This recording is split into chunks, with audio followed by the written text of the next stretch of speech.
Hello students, maths 4.6 में आपका स्वागत है।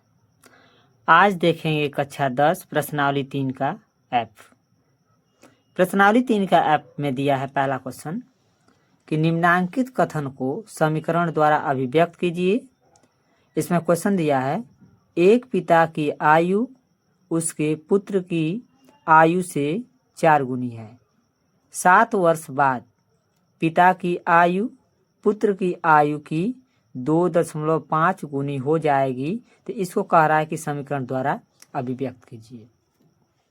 तो सबसे पहले पिता का और पुत्र की आयु हमको मालूम नहीं है, तो मान लेंगे कि माना पुत्र की आयु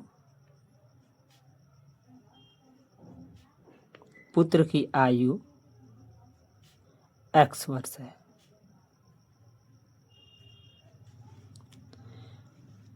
तथा पिता की आयु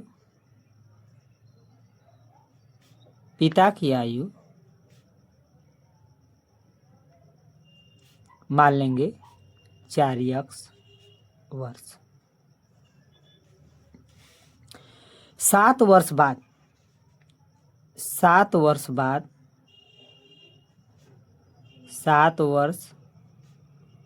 बाद पुत्र की आयु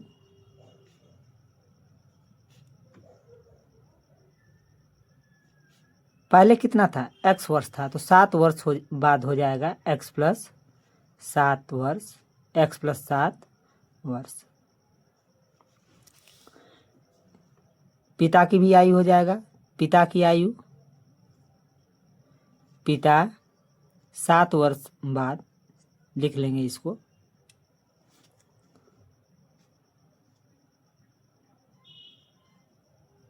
सात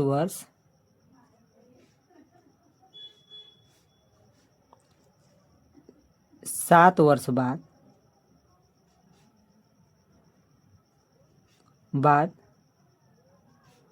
पिता की आयु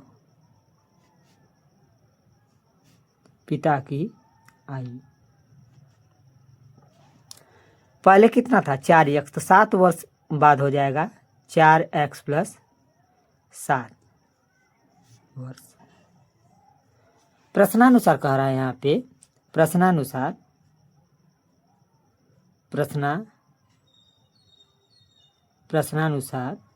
यहाँ पे कह रहा है कि 7 वर्ष बाद पिता की आयु पुत्र की आयु की 2.5 गुनी हो जाएगी। तो यहाँ पे लिख लेंगे x प्लस 7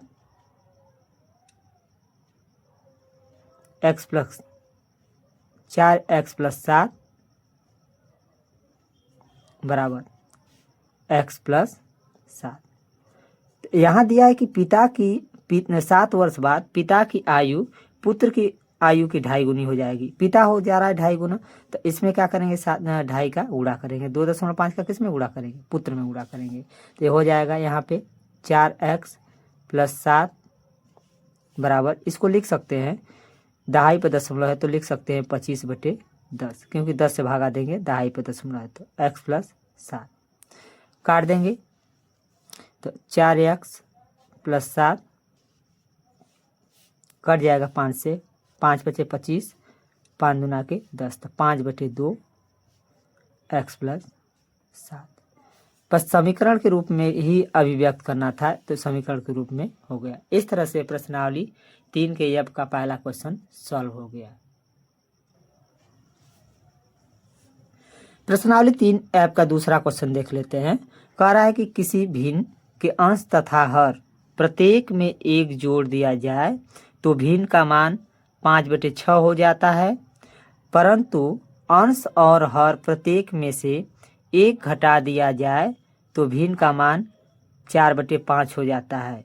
तो युगपत समीकरण बनाइए। सबसे पहले तो हमको भिन्न मालूम है नहीं, तो मान लेंगे कि माना भिन्न x/y है। पहली शर्त के अनुसार पहली शर्त से। पहली शर्त से क्या कह रहा है कि किसी भिन्न के अंश तथा हर प्रत्येक में 1 जोड़ दिया जाए तो भिन्न का मान 5/6 हो जाता है। तो अंश किसे बोलते हैं? ऊपर वाले को, हर नीचे वाले को। तो कह रहा है कि किसी भिन्न के अंश तथा हर प्रत्येक में 1 जोड़ दिया जाए तो भिन्न का मान कितना हो जाता है? 5/6 हो जाता है। तो अंश में भी 1 जोड़ेंगे x+1 और हर में भी 1 जोड़ेंगे। अब भिन्न कितना हो जाता है? 5/6।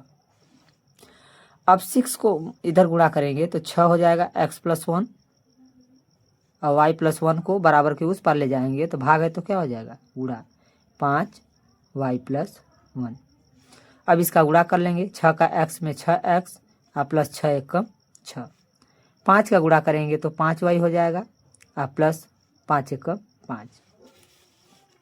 सबको बराबर के इस पार लाएंगे तो 6x प्लस 6 इधर प्लस है तो बराबर के इस पार आएगा तो क्या हो जाएगा? माइनस 5y और माइनस 5 बराबर 0। 6x माइनस पहले 5y को लिख लेंगे। अब प्लस 6 में से 5 घट गया, कितना बचा? +1 बराबर 0।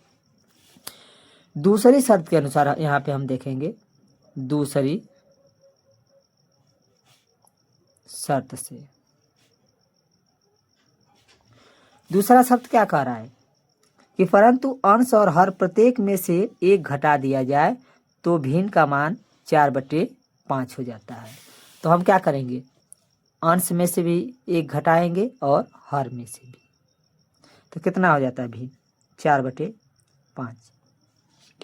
ऐसे ही पक्षांतर कर लेंगे। 5 को बराबर के उस पार ले जाएंगे, गुणा हो जाएगा x-1, भाग है तो क्या हो जाएगा? गुणा। इसको बराबर के उस पार ले जाएंगे, ए भी भाग है तो क्या हो जाएगा? गुणा y-1। 5 का x में गुणा होगा 5x, माइनस है तो माइनस 5 एकम 5 बराबर 4 का y में गुणा होगा तो 4y और माइनस 4 एकम 4। सबको बराबर के इस पार लाएंगे तो हो जाएगा 5x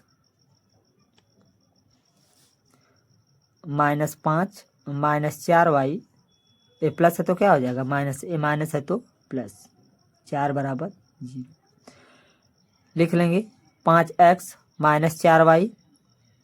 ये -5 और +4 घटेगा जरूर, लेकिन चिन्ह के साथ ज्यादा है माइनस का, तो हो जाएगा -1 बराबर 0। तो लिख लेंगे इसके बाद अतः युगपत